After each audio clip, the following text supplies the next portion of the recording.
Chapter 14. Inside the Sphere. The TARDIS grounded into existence on top of a huge tower of bones. The skulls, femurs, and scapulae of 100 races were piled atop each other, and moisture was slowly dripping down the sides. The atmosphere was cloudy and fetid, gouts of brown vapor belching across the tower in slow gusts. Almost as soon as the time craft had appeared, a translucent balloon raced up to the tower and engulfed it. Its reflective surface shrank for a moment, rainbowing as it filtered certain gases in and out of the areas it now contained. The TARDIS door opened, and out stepped the Doctor, opening his umbrella.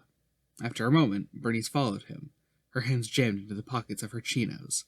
She glanced up at the murk outside the bubble. "I suspect this is the last thing that a donut sees," she muttered. "Close?" The Doctor was deadly serious. "The interior of the Hootai sphere. No living being's been in one of these for centuries." He poked the bubble with a finger. "Protoplasm. Designed to let us breathe the atmosphere. Filters in the chemicals we need. Filters out of the poison." Benny had walked to the edge of the tower. "Oh, look where we are. On a pile of bones a mile high. Then let's get off." The Doctor strolled to the edge of the tower and walked into space.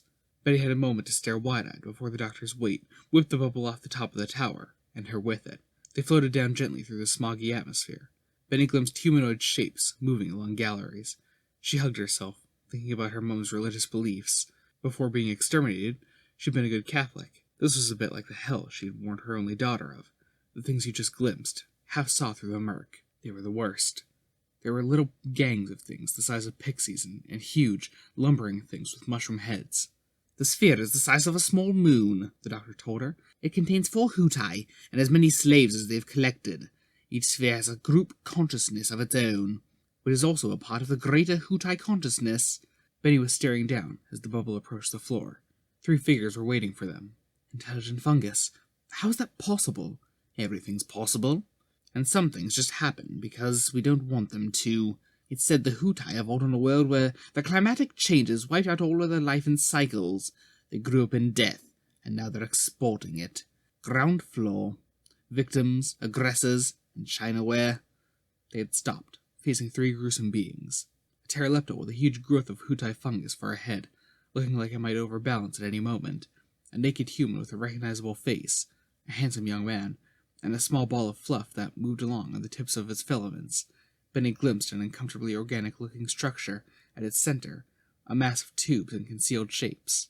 The human stepped forward, tendrils waving from the top of his head. His lips moved experimentally, and, after a second, words came out of them. He was whispering, but the thick atmosphere carried the sound very clearly.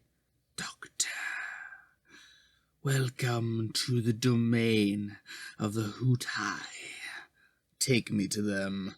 Follow us. Do not attempt to puncture the bubble." The 3 creatures moved away across the soft floor. It was, Benny realized, a mesh of muscle and bone, like a rib cage. She tried to step softly, but stopped after a while, being glad of the bubble. The base of the tower was surrounded by a honeycomb of gray caverns, seemingly formed out of mineral deposits. The Doctor and Benny followed the Hootai slaves towards them. The scale of the place was vast, Benny looking up to see only a slight curve in the walls that vanished upwards into the murk. Giant organic bulbs glowed gently with internal light. "That's for our benefit," the Doctor muttered. "They'd normally be working in darkness." 2 questions, Benny murmured. "Firstly, what's this place made of?" "Animal remains," the Doctor spat. "Hootai spheres are made from bone, skin, specifically engineered slave creatures. They have a chemical reactor at the center, which keeps the necrosystem in order. The whole thing, from the bonded skin of the exterior to the ribbing that supports it, is held together by the huge psychic will of the Hootai. Ta. Secondly, what is that fluffy thing?" "That used to be a baby." Benny stopped walking and closed her eyes. After a moment, the Time Lord came back and put an arm around her shoulder, but she shrugged it off, shaking her head. The 3 creatures led the TARDIS crew through the caverns. They passed groups of marching slaves from a mixture of species, about half of which Benny recognized. The beings were repairing walkways, molding soft plasma with their hands. They moved aside to let the bubble that contained the Doctor and Benny through. The air that filtered into the bubble was becoming fetid as they progressed, full of the warm sweetness of decay. The soft light was shining at the end of the rocky corridor, a low green glow that reminded Benny somehow of dentistry. They turned a corner, entering a large chamber, and were in the presence of the Hootai. 3 of them were rooted in a semicircle, gray puffballs the size of trees, their surfaces wrinkled like brains. At their base, amid a tangle of filamentary tentacles, vocal organs were stretched tightly across bone. The fungi sat in a low canal, along which a thick liquid was flowing. Benny bit her lip when she saw that it was blood. They lived in a cathedral of bone, ribs stretching skin high into the fetid air. The apex was invisible in the stinking clouds. "Welcome, Doctor," said the humanoid slave, who had taken up a central position between the giant puffballs. "I am the voice of the Hootai. We are honored to entertain a Time Lord." "I'm not honored to be here." The doctor glanced around the chamber. "I've come to bargain." "What with? Do you offer us the life of your companion?" Benny flinched, looking quickly at the doctor. He slowly shook his head.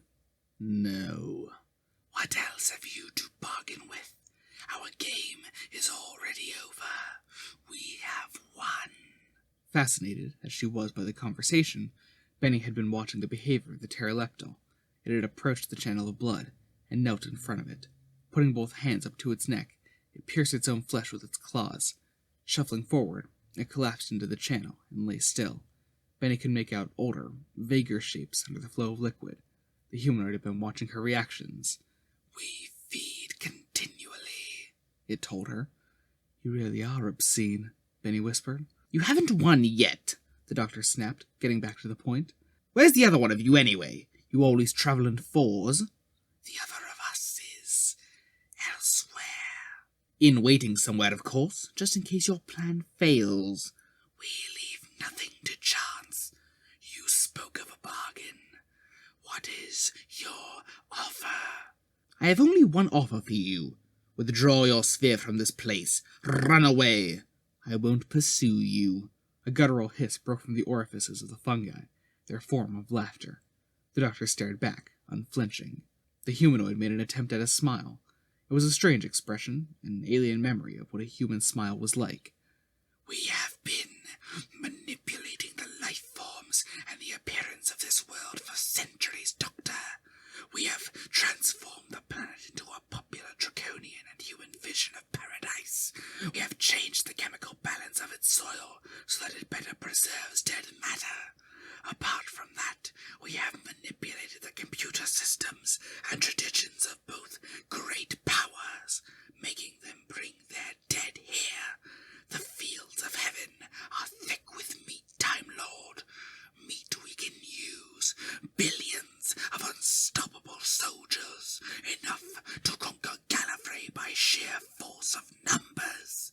Once we have done that, then all of time will become our warm place of growing. We have planned this for longer than many races have existed. Tell us, why should we be afraid of you?" "Afraid of me?" The doctor wandered forward, his hands clasped behind his back. "No, but you should be afraid of life. Life will always fight you, wherever you find it." He gestured at the organic hall.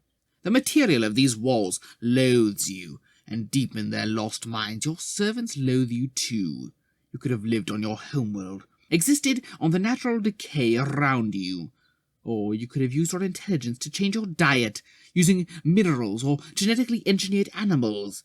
But you wanted conquest, made death into an active force in the universe." He trailed the tip of his umbrella across the soft surface of one of the puffballs, causing the surrounding bubble to bulge. "Can you imagine all the varied beauties of life? Jimi Hendrix, the first kiss, paddling? You stand against all that, against everything that any being in the universe holds dear. You're an abomination, an obscene horror." He strode up to the humanoid and glared at it. "And I will put an end to you." "Will you?" The booming, ragged voice roared out from one of the puffballs. "You dare to talk to the Hootai in this manner? Watch." One of the skin sections of the wall glowed into murky life. A grainy vision appeared. Jan on horseback, smiling. "I like to illustrate my expressions," the soundtrack crackled. "Your words." The screen showed the doctor frowning at Rosha. "My thoughts, exactly," his image muttered. "Your thoughts, all known to the group mind." screen showed Rosha pressing Jan's goblet to the doctor's lips. The image zoomed in on her finger, softly pressing the indentation in the base of the cup. The image became an internal scan, a colorful presentation of the Time Lord's internal organs. The two hearts of the doctor's body were pulsing with life. A thin white fiber shot down his throat, in a billow of liquid, and spiraled into his stomach, where it attached itself. Benny put a hand to her mouth in sudden fear. "We are inside you, Doctor," the Hutai roared. "Whenever we wish it, Time Lord, you are our